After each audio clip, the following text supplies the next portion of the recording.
Yeah, so what was I thinking about talking about? I had something in mind. Yeah, this is the ones that get left behind. The ones that get left behind.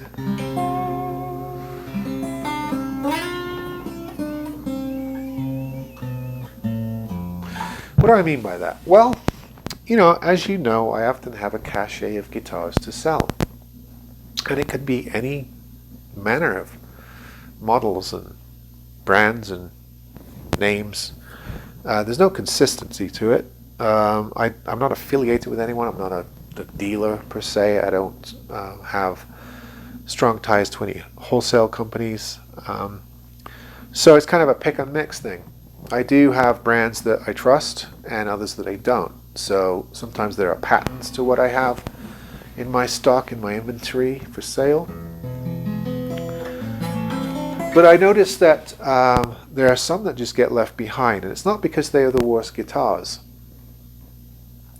For instance, this week I had come into the shop a Catala Classical, a D Catala Classical, that probably sells for about $100 to $120. I had a Cordoba C1 Protege, which price sells for about $160. I had this Prodipe S29, beautiful matte finish spruce top that sells for probably about $160, $180. I think actually this sells new for about $300, but I sell them used normally for around $160, $180. What else do I have in here?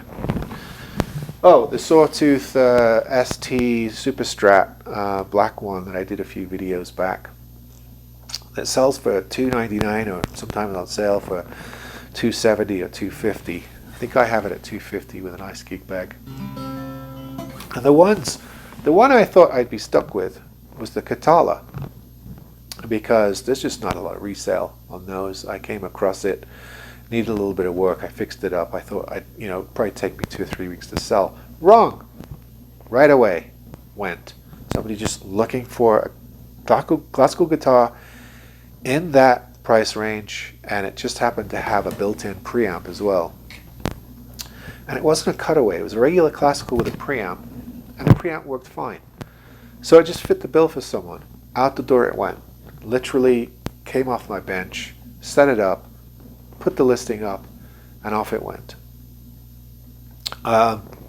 When I set up the Cordoba C1, I thought the same would happen for that, but it's been here over a week. It's been here over a week, which is a bit odd for a Cordoba. Only they fly out the door. But the one I want to talk about is this guy. Actually, the two I want to talk about is this guy, Prodipe S29 Dreadnought. I've done a video on this, so I'm not going to concentrate on the actual brand. But it's been here for a couple of weeks now, no hits or anything, and it's not because it's a budget guitar or an unknown brand, because there's a little community for all those. There are people that know about IWV, there are people that know about Grote, Firefly, so you still get some activity, even Sterling. You still get some activity on them. But for some reason, the marketing for Prodipe is just not there at all. I think I'm the only person. There may be one or two more, but I'm the only person that's really looked at these acoustics and done videos on them. So there's just not a massive amount of information on these, or the name is just not bandied around that much in guitar circles. I've tried to make it more well known.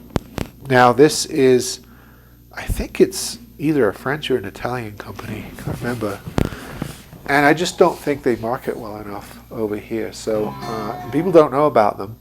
But they are Amazon brands. They do sell them on Amazon, but they're one of these companies that puts one or two at a time, and the prices are all over the place. I mean, there's just no consistency on the way these things are sold. So, but every time somebody buys one of these, they're like, "Wow, I've never heard of those, but that sounds pretty good. I think it's a pretty decent guitar." I had one person buy one of these from me a few years ago when I used to get a lot of them. And he liked it so much he bought 2 more over the next few months for friends, for gifts. He said, let me know when you get another one of those guitars, I'll buy it. So I let him know, and he ended up buying 3 from me. So it just scratched the itch for him. It's just the, for the price, it was the right amount of guitar. But that's few and far between. Usually these sit around because people just don't know about them. And there's something about the name maybe that puts people off, you know. I don't know if it has a cheap sound to it, but yeah, they take a couple of weeks to sell. When they do, people like them. And you think, well, don't buy them. Don't buy them if they don't sell. Well, you know, they're good guitars. And I don't mind if things take a couple of weeks, 2, 3 weeks, even a month to sell. To me, all that matters is the quality, and that I could stand by this guitar when I sell it to someone.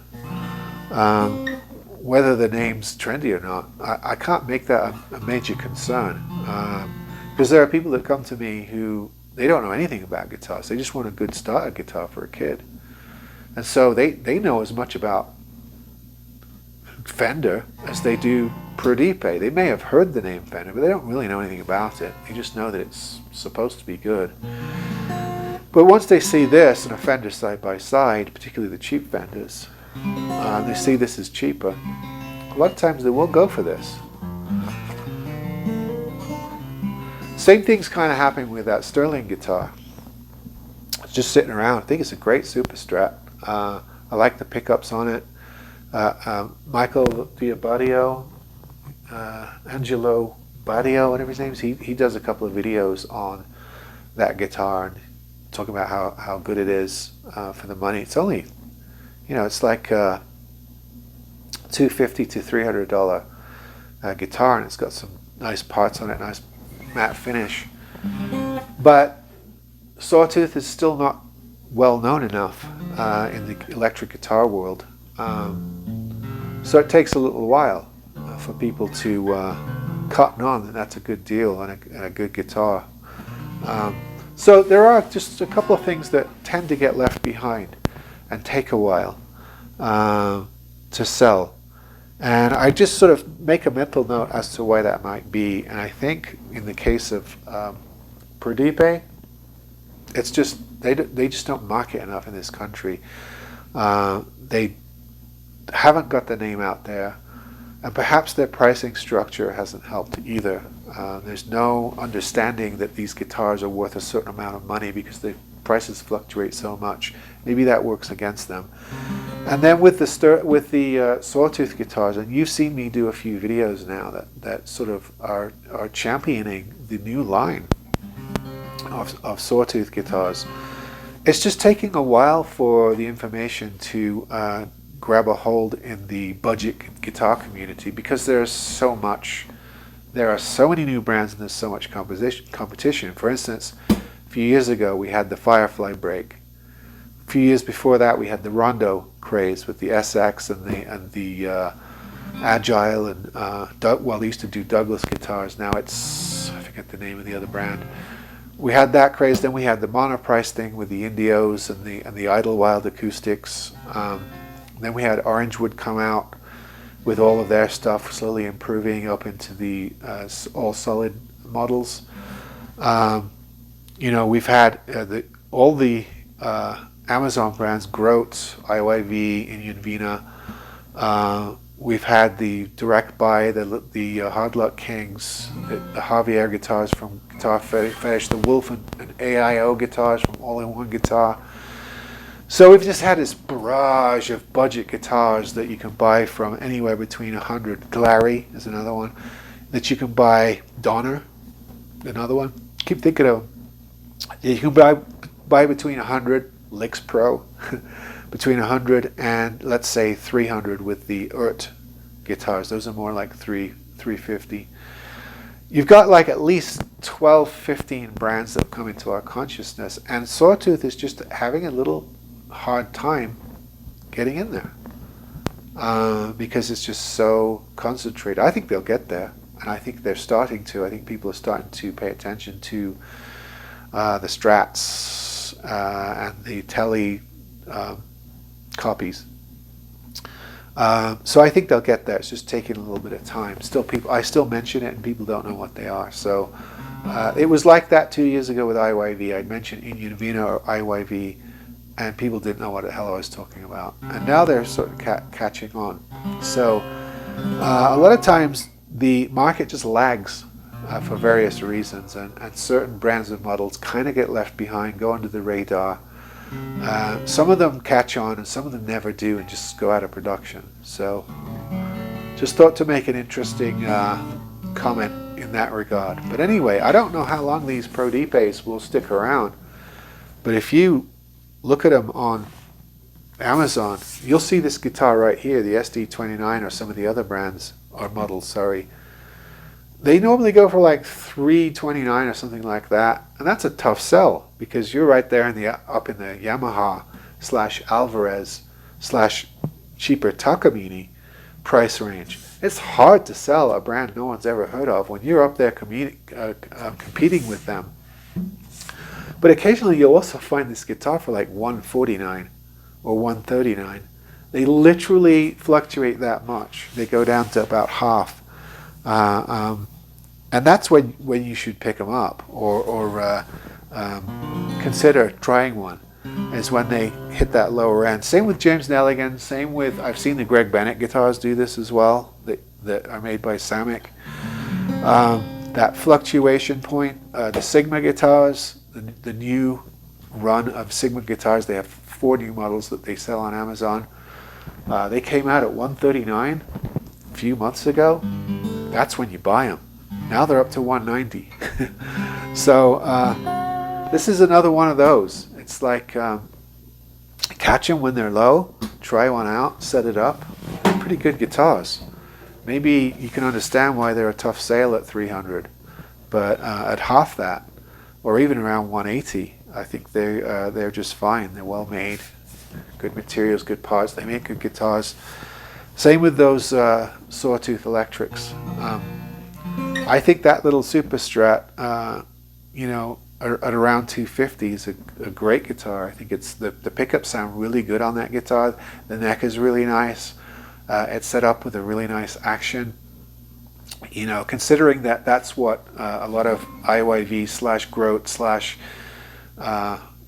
the higher end Grotes / Firefly, they're up in the 250 range now. So it competes with them, and I think it competes quite well. But it just takes a while for that information to filter through to the masses or to people's consciousness, which is why sometimes I have guitars that sit around for a few weeks rather than days. Anyway, that's probably not on most people's radars, but if you're interested in the perspective of somebody who works on guitars and sells a lot of different brands, maybe you'll find that interesting.